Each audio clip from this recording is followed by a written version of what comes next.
With the 2025 NBA Summer League coming to a close, I just wanted to give my winners and losers from the Summer League event. And for this, we're just going to look at the Vegas Summer League in general, not going to look at anything from Salt Lake City or the California Classic. And remember, this is just Summer League specifically. This doesn't mean that they are going to be busts if I'm talking about a 2025 pick. But maybe there was somebody that was in the 2025 or 2024 draft class that I was showed a little bit more throughout Summer League or just performed a little bit better. And if you agree or disagree with anybody I talk about in this video, please let me know down below. Or if maybe there's a winner or loser that I didn't mention, let me know as well down there. And my first winner from Summer League may be somebody that could end up winning Summer League MVP, and that's Filipowski of the Utah Jazz. We saw the Utah Jazz go in a somewhat different direction this offseason. They ended up buying out Jordan Clarkson, and they traded away John Collins and Colin Sexton to allow more touches, shots, and opportunities for the young guys on the roster. And it wasn't set in stone that Filipowski was going to be a top option for the Jazz next year. Now, we did have an underrated rookie season in my opinion, especially for somebody drafted in the second round in a weak draft, but he was gonna have to compete against former top 10 pick Taylor Hendricks coming back from injury. You have Walker Kessler, Artie Lowry Markkanen in that front court as well, and then Ace Baylor could be somewhat of a stretch for them this year. But Filipowski showed out in Summer League. In his 3 non-playoff games at Vegas, he averaged 29 points per game, the most out of anybody in Summer League. He ended up shooting 56% from the field, 39% from 3, 62% from the free throw line, but got there 8 times a night, 7.5 rebounds, 2.5 assists. It is funny, he did average 6 personal fouls. You gotta love that in Summer League. But in his first game against the Hornets was probably my favorite Summer League game to watch so far, because a lot of the top Hornets prospects played in that game. Same with the Utah Jazz. I tweeted out I wanted to see a 7-game series between those two teams. Filipowski had 32 points. He's been such a good stretch 5 option for them in Summer League. That could be vital for the Utah Jazz development going forward. Given that he was a second round pick, he's going to be playing next to nothing for the next few years in the NBA. He was coming off a rookie season where he averaged 9.5 points and shot 35% from 3. And it's not like Taylor Hendricks was given a promise that he was going to be the starting power forward next year. And honestly, after this Summer League performance, Filipowski either needs to start for the Jazz next year or has to play over 25 minutes a night, because in 2025 he did average 21 minutes a night, and I think he's getting better and better. He looks a lot more comfortable out of the post as well, and if you can have him in that front court with Walker Kessler, Kessler can help him out defensively at times. So I think Filipowski could end up winning Summer League MVP. He's probably going to end up on all Summer League first team. He is a big winner from this year's event in Vegas. But now let's go to my first loser here. Somebody I was very high on in the 2024 NBA draft, but I thought was going to take a little bit of time to develop, and I don't love when they end up on a team like the Milwaukee Bucks, and that is Tyler Smith. Somebody that I was super excited to watch in Summer League because of the increase in opportunity and what he could do as a floor spacing big man. And what Filipowski did, Tyler Smith basically did the exact opposite. He played 24 minutes a night. He averaged 7 points, 3.5 rebounds, and didn't record a single assist. He shot 25% from the field and 8% from 3. I just called him a floor spacing big man, and he shot 8% from 3. Because I was really high on Tyler Smith coming out of the G League Ignite because he can handle the ball very well, and I thought if he had a chance to grow, he could be a very versatile front court player at the NBA level. Now, Milwaukee hasn't had the best drafting track record over the last decade since they took Giannis Antetokounmpo. Maybe they've had 2 hits in there, one in Malcolm Brogdon, the other one in Dante DiVincenzo, but Tyler Smith struggled against the Denver Nuggets where he shot 1 of 4 from the field, and then he was pretty abysmal against the Cleveland Cavaliers. They ended up losing by 10 in this game, and Tyler Smith shot 2 of 12 from the field, and then was a minus 14 against the LA Clippers in his 3rd Summer League game, and shot 33% from the field in his 4th Summer League game as well. Just somebody not taking advantage of the increase in opportunities, because he's going to be going to a team that's trying to win next year. They're trying to build a contending team around Giannis Antetokounmpo, and if Tyler Smith isn't making his shots, it's hard to think that he's going to be in the rotation next year. I'm not going to have him in my winners list, but Chris Livingston definitely stood out in Summer League this year. Let's talk about another loser in Summer League, and he's also from the 2024 draft class, but he was a 1st round pick, and that's Dalton Knecht of the LA Lakers. There was at one point last year where I thought Dalton Knecht was going to end up on all rookie first team. He still ended up with solid rookie numbers,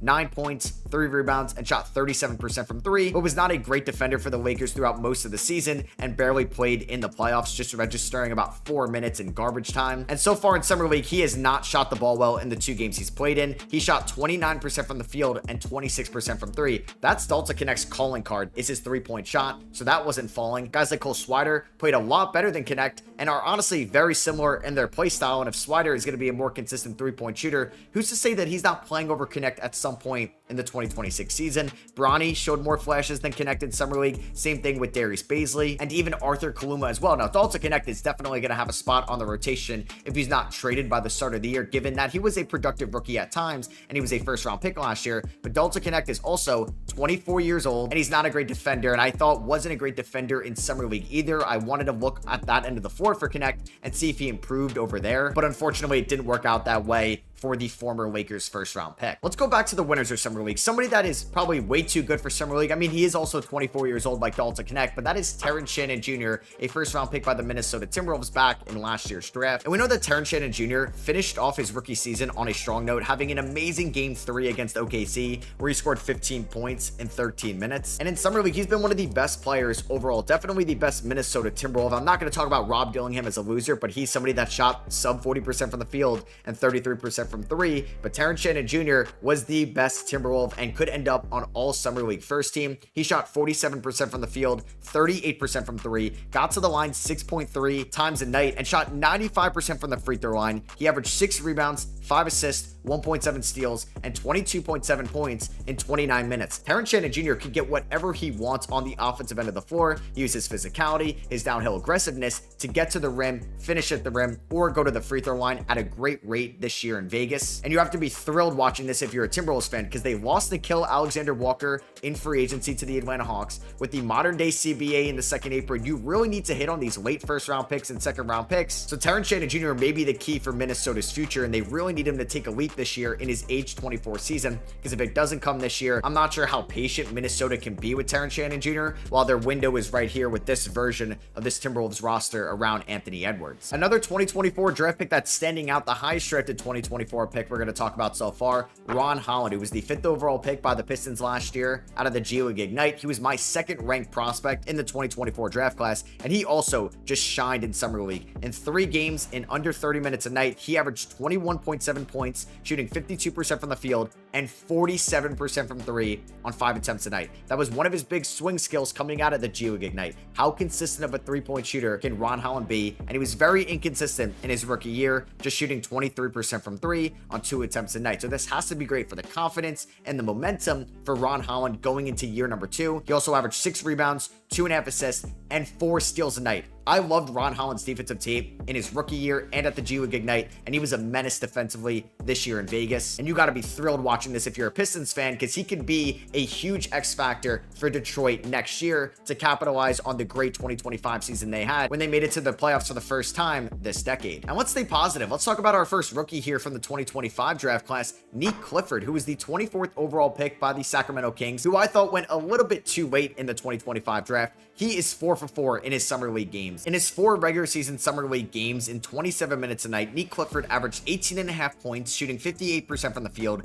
53% from 3 on 4 attempts a night. He also averaged 6.5 rebounds, 5 assists a night, and 1.5 steals as well. I thought Knecht Clifford was one of the more NBA-ready players and one of the more mature players coming out of the 2025 draft, and Sacramento could definitely use him in the 2026 season. Somebody could play off of 2 feet, run in transition, be a knockdown 3-point shooter, and could be a solid enough defensive player on that end of the floor. And it looks like Sacramento did well, not having a first-round pick, but getting into the first-round pick to take one of the best wings in this class, Knecht Clifford. And let's talk about another loser here. It's going to be somebody from the 2025 draft class, kind of a duo selection here. Jeremiah Fears and Derek Queen, 2 lottery picks from the New Orleans Pelicans. Now, I do think these 2 could be good players in the NBA one day. It's just New Orleans traded away their unprotected first-round pick swap next year with Milwaukee to get Derek Queen. And I think Queen and Fears are more so projects at the NBA level, and definitely Fears more so than Queen. Fears in 4 games averaged 16 points, shot 39% from the field, 17% from 3, and averaged 3 rebounds and just 2.3 assists a night and 5 turnovers per game. One thing we know for smaller guards entering to the NBA in their rookie season, they're not going to be very efficient from the field, and I expected that with Jeremiah Fears in his rookie season, but that's not really going to help the Pelicans win games when they don't own their first-round pick. And I thought he wasn't great on the defensive end of the floor either. Also, like Derek Queen, who definitely had his defensive lapses, which was was one of his big weaknesses coming out of Maryland, somebody that could take plays off and is not giving 100% effort all the time. Not really sure how I love his fit in New Orleans, a team that hasn't really built up a culture and an identity over the last few years.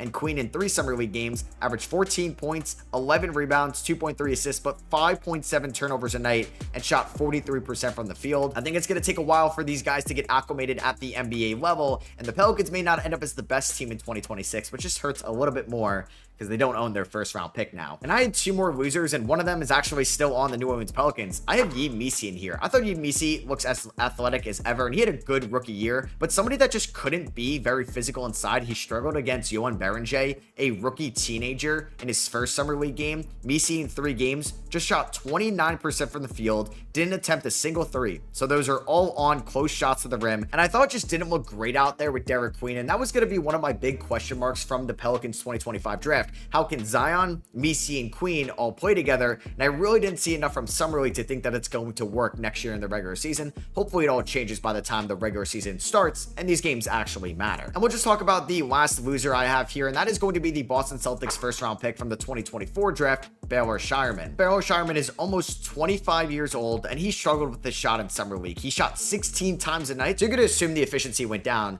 Well, he shot 31% from the field and 21% from 3 on 9 attempts a night. I thought Scheierman got good looks as well. It was just not falling. I don't think he's a great player on the defensive end of the floor, at least right now, but I'm not sure how much room there is for development, and this could just be thrown out the window if Scheierman goes 5 for 7 in his first game in the 2026 season from 3. But I think it was just something to keep an eye on because they drafted Hugo Gonzalez, Max Shulga, picked up Josh Minot in free agency, and some other wings that could take Baylor Scheierman's time in the rotation throughout the course of year number 2 for him. And lastly, let's talk about 3 winners here. The first one is going to be Deron Holmes, a first round pick for the Denver Nuggets in the 2024 NBA draft, somebody that ruptured his Achilles about 370 days ago in summer league last year. So Holmes didn't play at all as a rookie, and he stood out so far in summer league. He shot over 43% from 3 for the big. He shot 52% from the field, averaging 7 rebounds a night and around 11 points per game. And he's going to be a crucial part for the 2026 Nuggets because it looks like Jonas Valanciunas is still going to play for them. Either way, they need as much big man depth as they can get around Nikola Jokic, and Holmes could also be out there with Jokic as well because he's a plus player on the defensive end of the floor and could also space the floor as well in the front court, which is super valuable obviously in 2026. I'm going to talk about somebody that I didn't really know much about going into summer league, and he's going to be one of my last winners, and that is going to be David Jones, who was undrafted in the 2024 class out of Memphis. He's playing for the San Antonio Spurs summer league roster. He could end up winning summer league MVP because in 3 games he's averaging around 24 points, shooting 58% from the field, 63% from 3, averaging 4 rebounds a night, as well as 4 assists and 1.7 steals. He's been one of the best players in summer league so far and has honestly been a joy to watch because I've been locked into the Spurs watching Carter Bryant on the defensive end of the floor and a little bit of Dylan Harper since he's only appeared in 2 games. But I think David Jones is definitely like one of the major standouts, and it may earn him a guaranteed contract going forward given how good he was in this year's summer league. And my last winner is going to be AJ Mitchell of the reigning NBA champion OKC Thunder. He played a little bit in the NBA Finals. It's crazy that a second round pick in a weak draft was playing meaningful minutes in the NBA Finals. Sam Presti did it again. AJ Mitchell was maybe the best point guard in summer league. He played around 27 minutes a night, averaged 20 points, shot 51% from the field, 36% from 3, averaged 6 rebounds, 4.3 assists, and 1.7 steals. And it was just really fun to watch the Thunder and AJ Mitchell and Chris Youngblood and Brooks Barnhizer all kind of compete, and Nikola Topic as well, who was a lottery pick last year. And these guys may not get a ton of playing time in 2026 given how deep the Thunder roster is, and they just won a title. They're expected to compete for another title next year as well. But AJ Mitchell just got a 3-year deal from Sam Presti and definitely took advantage of his summer league playing time. Another major winner. So that is gonna be for me. Hope you guys did enjoy. Those were my winners and losers from this year's summer league. If you did enjoy, I'd appreciate you dropping a thumbs up. Let me know if you agree or disagree with anything down below, or maybe there's a winner or loser that I didn't mention that you think I should have. Let me know down below as well. Also in the description you have my Twitter, my Instagram, my TikTok, and my Just Ballin' podcast as well. Make sure to check those links out. I'll catch you guys in the next one. Peace.